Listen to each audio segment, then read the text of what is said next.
Hi everyone, welcome to the High Desert Yarn YouTube channel. My name is Joanna and today I'm going to be showing you how to crochet this beautiful ripple cowl called the Briar Rose Cowl. This is one of my favorite patterns I've designed this fall in 2024 and I can't wait to show you how to do it. So go ahead and grab your favorite yarn in a DK weight. I'm using the lovely Autumn Poppy colorway, hand dyed by me. You can find the listing if you want to buy your own skein in the description. And then you're also going to need a 5mm crochet hook. So for this tutorial, I'm going to show you how to do the full length of your gauge swatch up until you need to start repeating the rows, just so that you can have a perfect foundation for making sure that your size of your cowl is going to come out to the size of mine. So I'm going to tuck this over to the side and we're going to go ahead and get started. I have gone ahead and crocheted my chain of 36 chains. So why don't you go ahead and do that and then meet me back right here. Okay, so starting row 1 in the third chain from the hook. So 1, 2, 3, we're going to place 2 half double crochets. 1, 2. And then the next chain, another 2 half double crochets.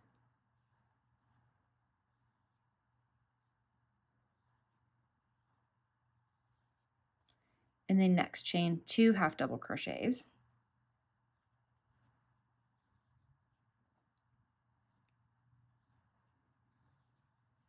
So we are starting off our row with 6 half double crochets.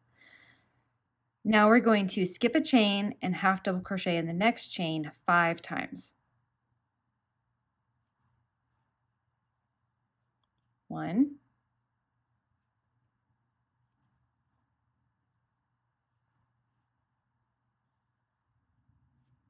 2,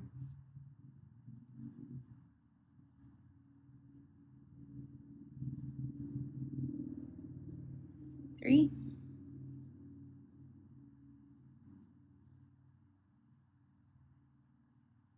4,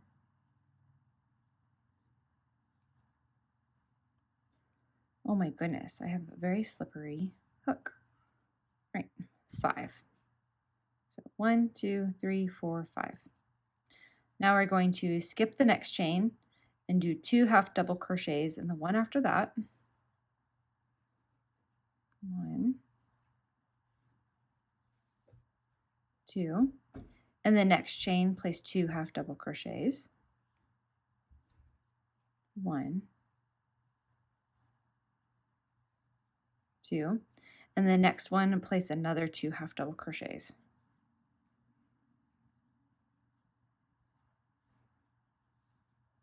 All right, so this is the first repeat of this row, and so we're going to go ahead and take basically start from the beginning and repeat this again throughout the rest of the row. So I'm going to go ahead and do that, and then you do it too, and I'll meet you at row 2. Okay, so we've gotten to the end of row 1 of our gauge swatch, and so we're going to turn our work and then chain 1, and then in this first stitch we're going to be placing a single crochet in the 3rd loop. So quick tutorial on the anatomy of a crochet stitch. So these two are the top 2 loops of the crochet stitch from the row that we're going to be working into, and for the half double crochet, if you turn it to the back of the stitch, back of the work, it's going to be this loop right here that we're going to be working under. See? Okay. So in the first stitch, we're going to single crochet into the back loops of each stitch across.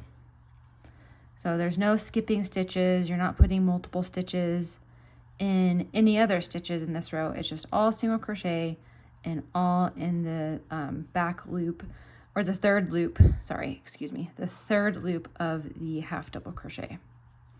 So go ahead and do that all the way across, and we'll start again at row 3. So row 3 is going to be a lot like row 1, where we're putting multiple stitches in one stitch and skipping stitches to create this beautiful gentle wave or this ripple. All right, So we have turned and we've chained one, and we're going to chain another time. So chain one, and then we're going to puff in this next stitch, or the first stitch. So yarn over, insert hook, pull up a loop, yarn over, insert your hook, pull up a loop, yarn over, insert your hook, and pull up a loop. So we'll do that 3 times.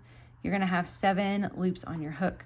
Then we're going to yarn over and pull through all of those loops. And then for this next stitch, we're going to do the same thing.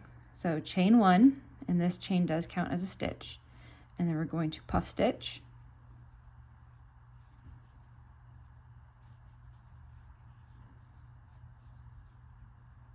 All right, and then we're going to do the same thing right here. So chain one, and then puff into this next stitch.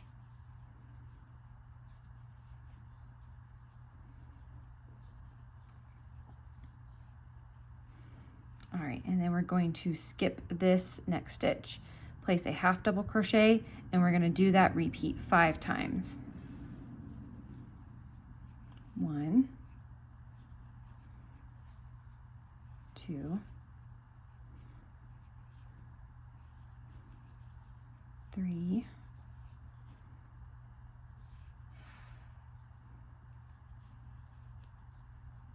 4, 5. Okay, and so for moving forward on these stitches where we have this group of 5 half double crochets, I do want to caution you to make sure your tension is tight enough on these, because you are skipping a stitch. So this part of the stitch can get a little loose, and it can kind of throw your tension off just a little bit. So just try to pay attention to that. My gaps are probably just a little bit too big for my liking, so I would go back and make sure these are a little bit more tightened down if I was continuing this to create a fabric.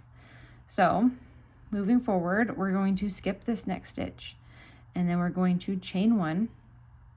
Remember, because we chain and puff into the same stitch. So skip stitch, chain one, puff.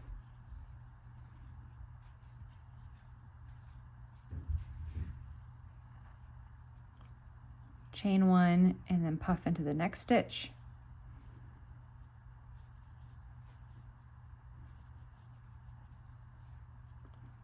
Chain one, and puff into the next stitch.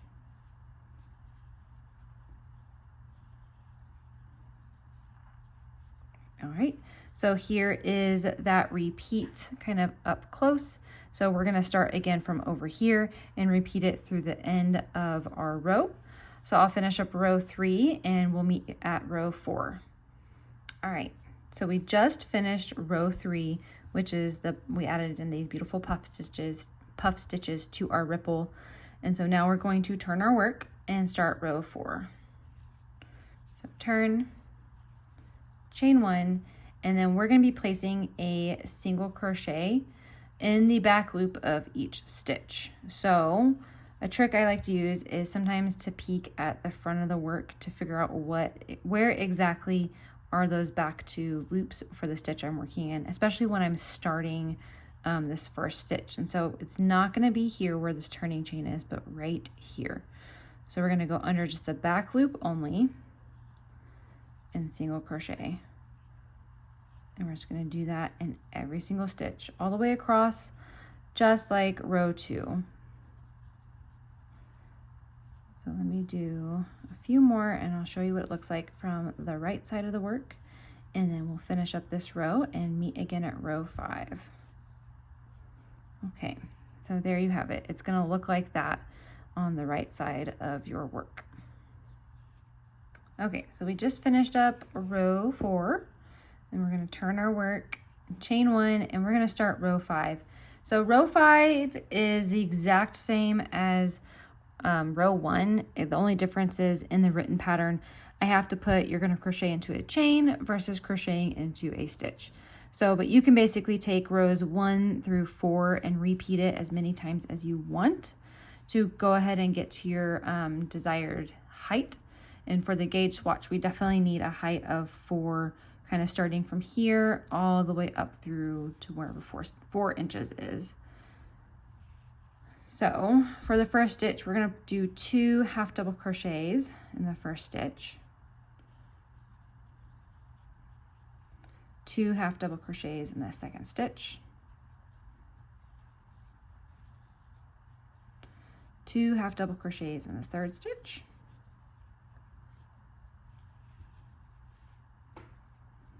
and then we're going to skip a stitch and then half double crochet in the next one 5 times. So skip, half double crochet,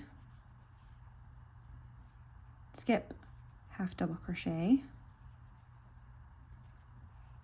skip, half double crochet. So we've got, let's see, 1, 2, 3, 4. So one more time. And we're going to skip this stitch, then 2 half double crochet in the next stitch, and 2 half double crochet in the next stitch, and 2 half double crochet in this next stitch. All right, so we're at the top of this other peak, so we're going to repeat from here all the way through another time to finish out row 5, and then those are going to be your first 5 rows of the Briar Rose Cowl. Go ahead and repeat rows 2 through 5 as many times as you like to continue and finish off this pattern. Thank you so much for watching today. I hope you had a great time. I hope you learned something new and built your confidence, and that you really enjoy making this lovely Briar Rose Cowl.